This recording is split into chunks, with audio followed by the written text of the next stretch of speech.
Hello दोस्तों एवं मेरे प्यारे विद्यार्थियों, आज हम लोग अर्थमेटिक सेक्शन में एक बहुत ही बेहतरीन चैप्टर शुरू करने चल रहे हैं। परसेंटेज, प्रतिशत। ये बहुत इम्पॉर्टेंट चैप्टर है।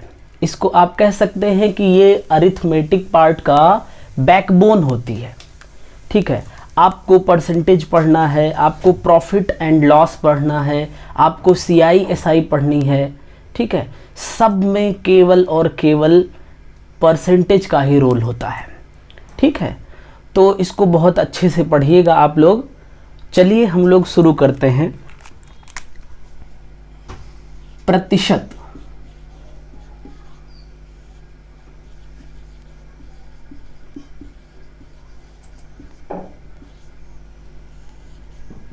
और आप ये समझ लीजिए, कोई भी एग्ज़ाम हो, CISI के प्रॉफिट और लॉस और परसेंटेज के क्वेश्चन आते ज़रूर हैं। हर एग्ज़ाम में, कोई छोटा से छोटा एग्ज़ाम हो या बड़ा एग्ज़ाम हो, जितनी भी प्रतियोगी परीक्षाएं होती हैं, सब में प्रश्न यहाँ से पूछे जाते हैं।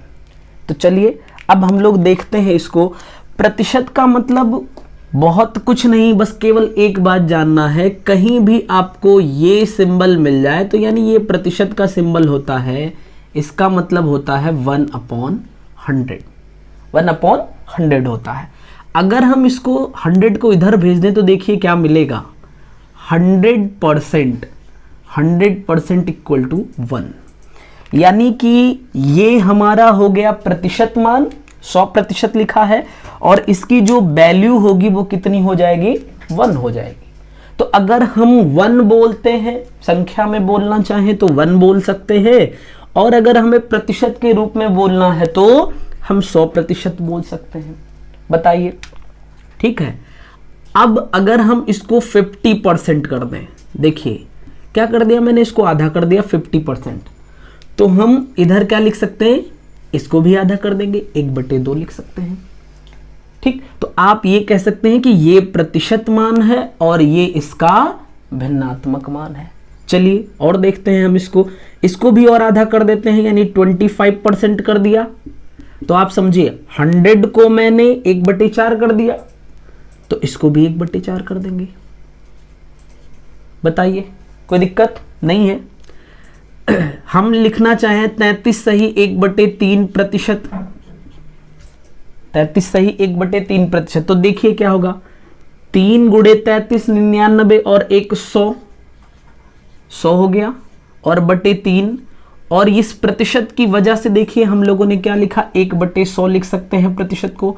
100 से 100 कैंसिल हो जाएगा, बचा क्या यहाँ पे 1/3, यानी कि 33 सही 1/3% का भिन्नात्मक मान कितना हो जाएगा, 1/3 हो जाएगा।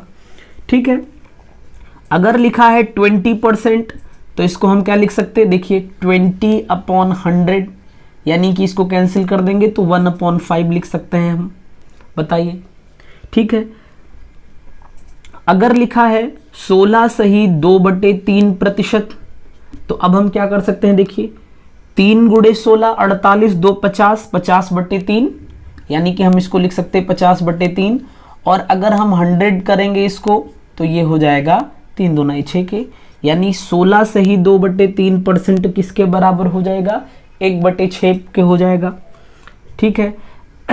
ऐसे ही अगर हमें 1/7 लिखना है, देखिए अभी तक मैं प्रतिशत से इधर जा रहा था, अब मैं अगर इधर लिखूं तो 1/7 को हम लोग क्या लिख सकते हैं, 1/7 को 1/7 है, कुछ नहीं 100 से गुणा कर दो, इसमें जस्ट उल्टा। इधर हम भाग कर रहे थे और इधर क्या कर रहे हैं, गुणा कर रहे हैं।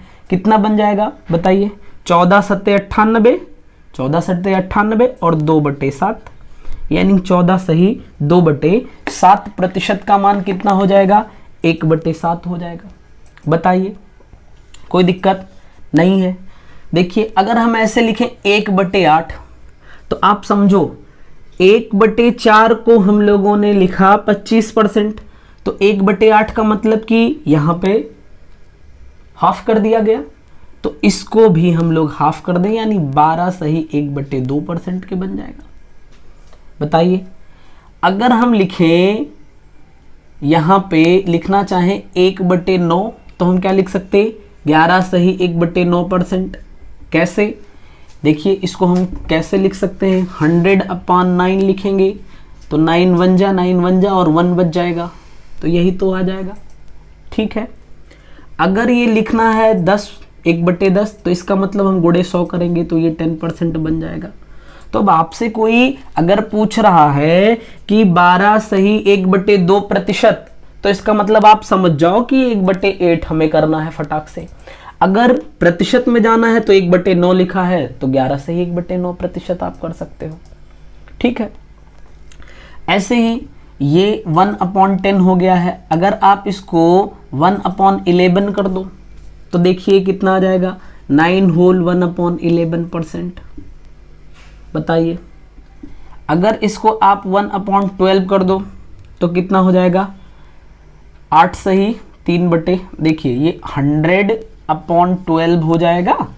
इसको 12 8 96 और बचेगा 4/12 यानी कि 1/3 हो जाएगा। ये 8 सही 1/3 प्रतिशत, 8 सही 1/3% के हो जाएगा। बताइए, कोई दिक्कत नहीं है। ऐसे अगर 1/15 लिखना है आपको तो क्या लिख सकते हैं, 15 छक्का 90 10/5 यानी कि 2/3 के, 6 सही 2/3% बराबर 1/15 के हो जाएगा।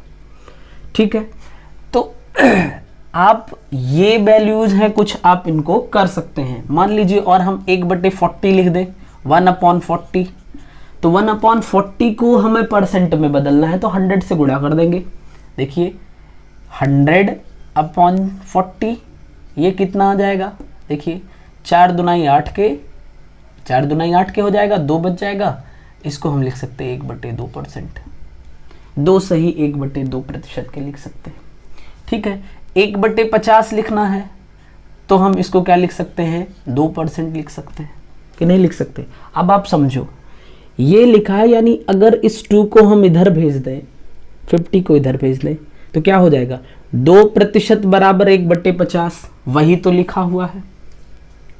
ठीक है ना, इसको आपको याद नहीं करना है, बैठ के रटना नहीं है, इस पे आप प्रैक्टिस करिए, खूब प्रैक्टिस करिए। ये आपके हाथ पे होनी चाहिए, जबान पे नहीं, हाथ पे होनी चाहिए कि जैसे ही दिखे हाथ तुरंत उसको लिख दे। इतनी प्रैक्टिस करिए। चलिए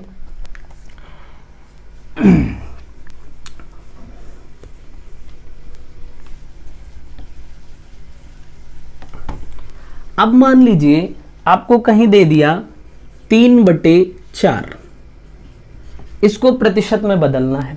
तो अभी आप देखिए यहाँ पे क्या है, 3 गुणे 1/4 आप इसको कह सकते हैं कि नहीं कह सकते। और 1/4 का मतलब आपने कहा 25%, 1/4 का मतलब 25%, यानी इसमें क्या हुआ, 25% में 3 से गुणा कर दिया गया तो कितना बन जाएगा, 75%। यानी कि 3/4 जो है वो कितने के बराबर हो जाएगा, 75% के बराबर हो जाएगा। ऐसे ही मान लीजिए लिखा है 2/3, 2/3 को, तो अभी आपने कहा 1/3 जो है वो 33 सही 1/3% के बराबर है। तो इसमें क्या 1/3 में 2 से गुणा कर दिया गया, तो आप इसमें 2 से गुणा कर दीजिए। तो अब आप यहां थोड़ा ध्यान दीजिएगा, इस 2 से पहले 33 में गुणा कर दो तो आ जाएगा 66, ठीक, और फिर 2 में यहां से गुणा कर दो, 2 1 कम 2/3%। बताइए, कोई समस्या नहीं होगी। ऐसे ही आप कर सकते हैं 4/7 मान लीजिए लिखा है, 4/7 लिखा है, तो इसका मतलब ये हुआ 4 गुणे 1/7। और अभी आपने कहा 1/7 कितने की वैल्यू होती है, 14 सही 2/7 के। देखिए 14 से 98, 2 100 हो जाएगा। ठीक, यानी कि 4 से इसमें गुणा कर दिया गया। अब आप क्या करेंगे, यहां से 4 से 14 में गुणा करेंगे, 14 चौको 56, और फिर 4 दुनाई 8/7 आप यहीं छोड़ देंगे, गड़बड़ हो जाएगा। क्यों, क्योंकि अब आपका अंश जो है वो हर से बड़ा हो गया, इसका मतलब इसमें भाग जाएगी, तो एक बार जाएगा, वो एक इधर आके जुड़ जाएगा, यानी 57 होल 1/7 बन जाएगा। यानी 4/7 जो होगा वो 57 सही 1/7% के बराबर हो जाएगा। ठीक है, कोई समस्या नहीं है।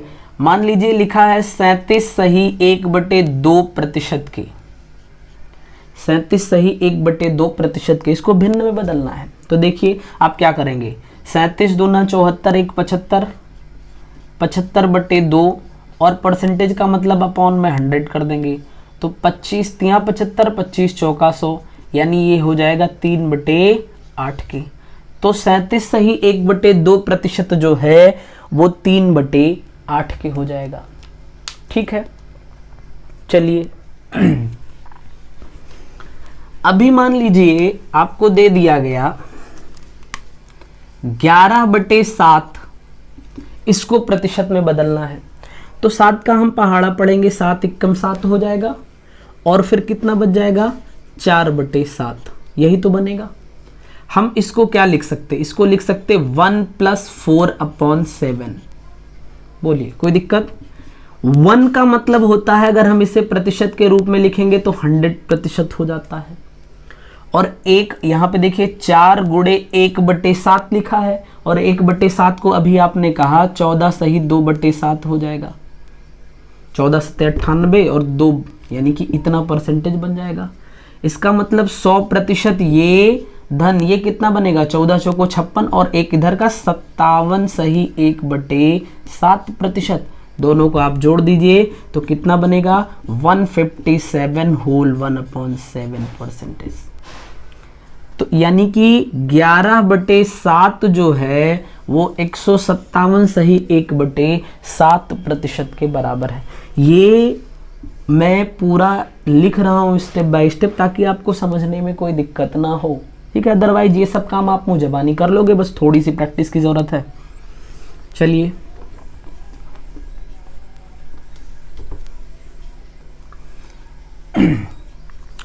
तो ये प्रतिशत से रिलेटेड कुछ बेसिक सी बातें रहीं। अब देखिए यहां से पहला क्वेश्चन जो पूछा जा सकता है वो ये पूछा जाएगा कि प्रतिशत को किस में बदलिए, भिन्न में बदलिए, या किसी भी प्रतिशत का भिन्नात्मक मान क्या होगा। दूसरा ये पूछ सकता है कि कोई भिन्नात्मक मान है तो उसको क्या करिए, प्रतिशत में बदलिए।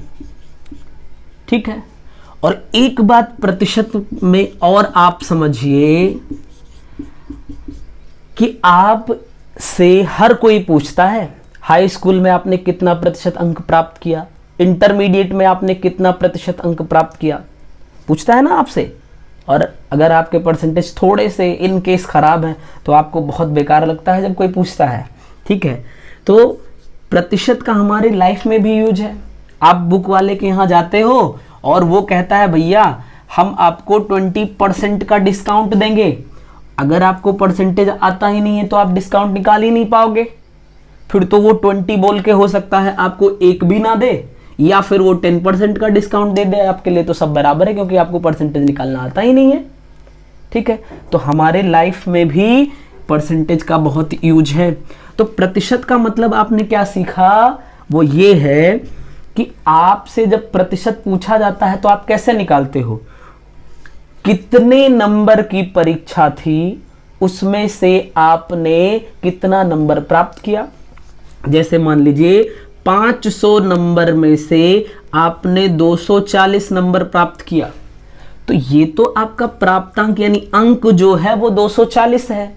लेकिन जब इसको प्रतिशत में बदलना होगा तो हम क्या करेंगे, प्राप्तांक बटे पूर्णांक, यानी कितने में से कितना प्राप्त किया गया और हम 100 से मल्टीप्लाई कर देंगे तो ये हमारा बन जाएगा प्रतिशत। तो आप बताएंगे कि हमने इतना प्रतिशत प्राप्त किया। ठीक है, प्रतिशत जो होता है वो हमेशा 100 में देखा जाता है, आउट ऑफ 100। यानी कि अगर आपने 100 में से 40 नंबर प्राप्त किया तो इसका मतलब आपने 40% नंबर प्राप्त किया है। कितना प्राप्त किया, 40% नंबर प्राप्त किया। यही अगर मान लीजिए कोई कहे कि अब आप एक बात समझो, प्रतिशत मान नहीं बदलने वाला है, अंक बदल सकता है। कैसे, आइए इसको समझते हैं एक एग्जांपल के माध्यम से। मान लीजिए आपने 100 में 40 नंबर प्राप्त किया। ठीक, इसका मतलब आपका प्रतिशत कितना हो गया, 40%। अभी आपने 200 का अगर पूर्णांक होता, एग्जाम आपका 200 का होता, ठीक है, और उसमें आप 80 नंबर पा जाते, ठीक है, तो अब आप समझिए 0 से 0 कैंसिल हो जाएगा और 2 से इसको कैंसिल कर देंगे, 40 आ जाएगा। यही अभी और मान लीजिए, चलिए यहां पे आपने 120 नंबर गेन कर लिया होता आउट ऑफ 300। अब भी बताइए 3 चौक 12 आपका परसेंटेज क्या है? यानी कि जो ये प्रतिशत है ये नहीं बदल रहा है, ठीक है, ये नहीं बदल रहा है, ये कितने में से कितना प्राप्त किया गया है मेनली इस पे जा रहा है, डिपेंड कर रहा है, ठीक है। जिस रेशियो में हमारा ये बढ़ रहा है उसी में ये बढ़ता जा रहा है, कोई दिक्कत नहीं है। तो आप ये मत कहिएगा, अगर आपसे कहा जाए 40% नंबर मैंने प्राप्त किया है, तो आप ये नहीं बता सकते कि उसने एग्जैक्ट कितना अंक प्राप्त किया है। कब तक? जब तक आपको पूर्णांक ना पता हो। तो इस पूर्णांक को हम लोग कहते हैं बेस वैल्यू, ठीक है, बेस वैल्यू। कैसे देखते हैं? मान लीजिए लिख दिया गया 20%, तो 20% को आपने कहा 1/5, ठीक है। तो इसका मतलब ये हुआ कि इस 5 को अगर हम इधर भेजें तो 5 का यहां पे जाएगा, मल्टीप्लीकेशन होगा, 20% बराबर 1 के। यानी जब आपने 5 का 20% कैलकुलेट किया तो कितना आया? 1 आया। तो ये होता है हमारा वास्तविक मान। ये क्या होता है? वास्तविक मान। और प्रतिशत निकालने के बाद ये हमारा आता है परिवर्तन वैल्यू, ठीक है, ये परिवर्तन मान हो जाएगा। जब हमने प्रतिशत निकाला तब ये, आप इसको नया मान भी बोल सकते हैं, ठीक, कोई दिक्कत नहीं है। तो ये हमारे प्रतिशत से संबंधित कुछ बेसिक बातें थी। अब हम लोग इसमें टाइप वाइज क्वेश्चन को करना शुरू करते हैं, ठीक है।